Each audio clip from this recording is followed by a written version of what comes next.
video vlog is all about the awesome experience I had running my 6th marathon. I believe it is number 6. And it's hard to top the Boston Marathon, but this one got pretty close. So first, before I say anything, I have to just give thanks to God, and without lots of prayer and my faith, I definitely couldn't have done any of the things that I've been able to accomplish today. So thanks, God. The real journey for this marathon started a year ago when I had my 4th baby, Emerson. And I really promised myself this time throughout the pregnancy I was going to maintain my fitness. In the pregnancy, I actually was told I was not allowed to run due to placenta previa. So I was really bummed out.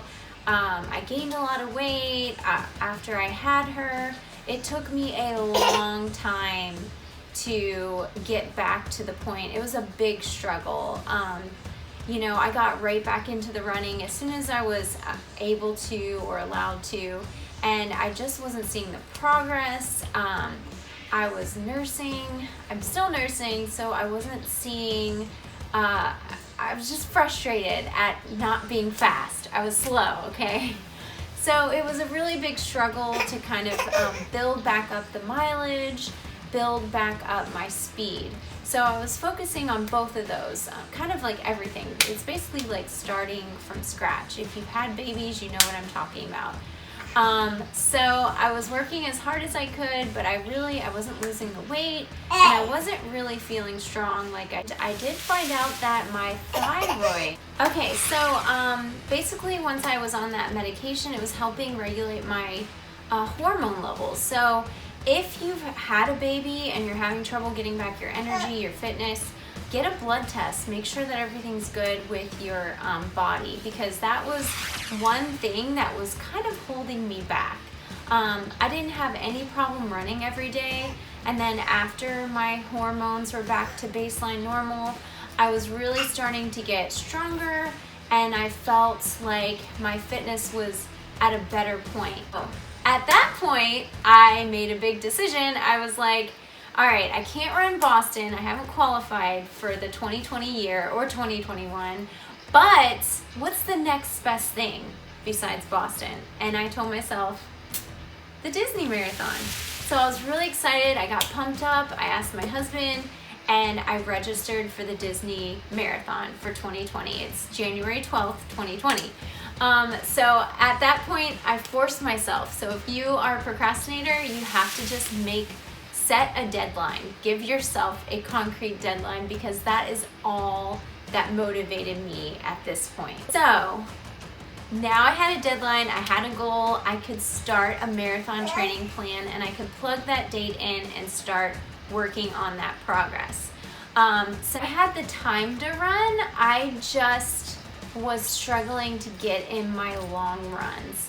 So keeping her in a stroller longer than an hour, which is about 6 or 7 miles, I never ran with her longer than that. I just felt like she would get very antsy.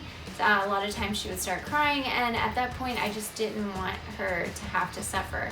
So getting those long runs in on the weekends was really hard. The most I was able to run was 16 miles.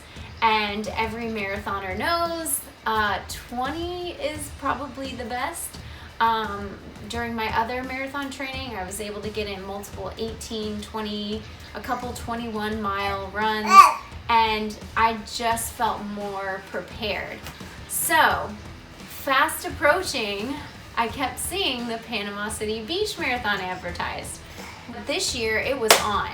So I was going back and forth. Should I do it? Should I do it? What if I injure myself? If I injure myself, I won't be able to run Disney.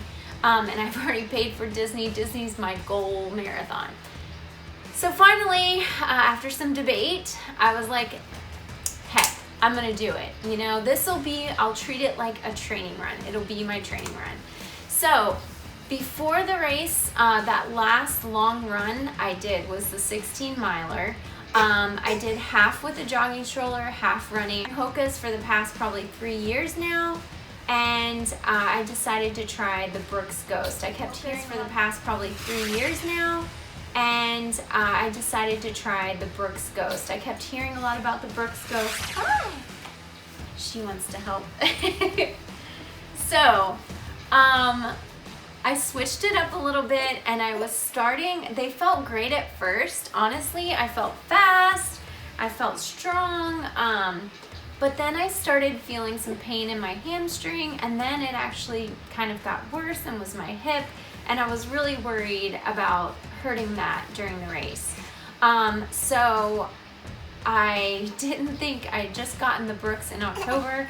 I didn't think my husband was gonna let me get another pair of shoes, but he was out of town, and I was like, hey, there's these HOKAS that I really want. I kept hearing about the Nike Vaporflies and the HOKAS for races. And I knew that you're not supposed to run a marathon in new shoes. Believe me, I know that. So many people reminded me. But HOKAS are a little bit different. I've heard so many people say right out of the box, you can take the HOKAS out and you can run in them. You don't really have to break them. So I was hoping the Vaporflies would be the same. So my hubs comes home Friday before the marathon, and he has these beautiful babies that I wore yesterday, the Hoka Carbon X. They actually didn't have a size 8, which I normally wear, so these are a 7.5. So they're a half size smaller, they're brand new, you're not supposed to wear them, but I mean, I was just so miserable with the Brooks Ghost that I was like, I'm gonna give these a try. So someone recommended sleeping in them the night before. I made a decision, I'm gonna try it. So fast forward to the week leading up to the race. I do what every good procrastinator does, and you just cram. I'm cramming in all the videos, all of the podcasts, all the audiobooks on running that I could possibly find. And that was to kind of combat my anxiety, but also help me come up with a really structured race day plan. And that is what really helped me be successful in this race. I also was trying to make sure that my running was as efficient as possible, because that is what I was pretty sure was causing my hamstring issues. I know that I supinate, which means my foot is rolling on the outside, which is kind of weird. I do have high arches, so that could be what's causing it. But I wanted to just basically make sure I wasn't heel striking or really supinating, which was causing the pain. So my marathon plan was kind of a mix of all these great tips that I got from lots of different podcasts and books, and I basically made a notes tab on my phone for marathon, and that way I could make a list of what to pack, what to carry, and what I was gonna do mile by mile. A lot of the things that I did in this race broke the rules of marathon running and marathon training. So besides obviously wearing the new shoes, I also had heard a lot about a energy supplement or a nutrition supplement called Tailwind that I really wanted to try. So I ordered a variety pack of different flavors. The ones that I use were caffeinated, and I also tried, instead of those gels, which I actually hate when I'm running, they're just too thick and goopy, I ordered these istonic cyst gels, and I was gonna use both of those during the race. So the night before, I used the Tailwind, and I poured it into a big 24-ounce bottle. I mixed it with water, and I put it in the refrigerator.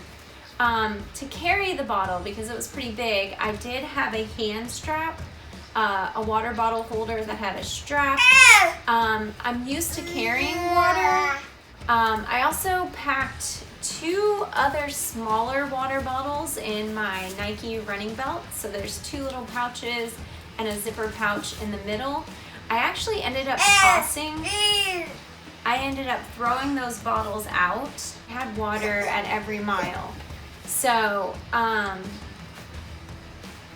also, of course, updated my Spotify running playlist. I took out some old songs I didn't like and tried to add a lot of really fast, upbeat songs.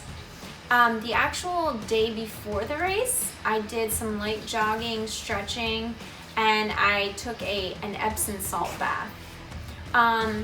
So I set out my new HOKAS that I had decided to wear, but I took the insole out and I replaced it with the insole that I've been wearing with my Brooks, so that it was a little bit more cushiony and broken in. And like I said, you can take the insoles out. I attempted to get as much sleep as possible. I took melatonin the night before, and I typed up my mile by mile plan. And one thing that worked incredibly well, like magic, was dedicating each mile in the race to a person or persons. Now, I knew that if I didn't actually write this down or type it out, I would not remember all those people during the race.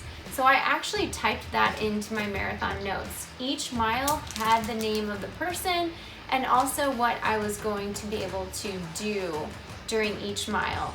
I could actually visualize myself at every mile. So I could start with the starting line and work my way all the way down, or start with the finish and work my way up. Either way, I got my brain really familiar with little milestones within the course, and I visualized myself running strong, feeling good, smiling, and doing this happy. 5:11 a.m. my alarm goes off. I didn't have much trouble waking up. I kind of popped right up. So the coffee helped me overcome the first challenge that every runner has before a marathon, and that is getting over your first morning poop. So that coffee helped kind of get things moving along, not to be too much information, but it got it going. I got it out of the way, and then I could take a shower and start getting dressed. Now the shirt I made, I was trying to be funny. On the front it said 26.2, are you serious, Clark? The weather was amazing. They were predicting about a 40% chance of rain, and it ended up just being nice and cloudy and cool.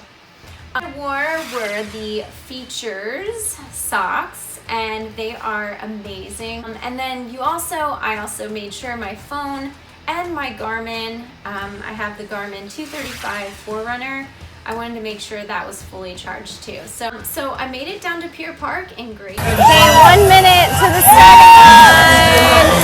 I dedicated a mile to a lot of you people, so don't let me down.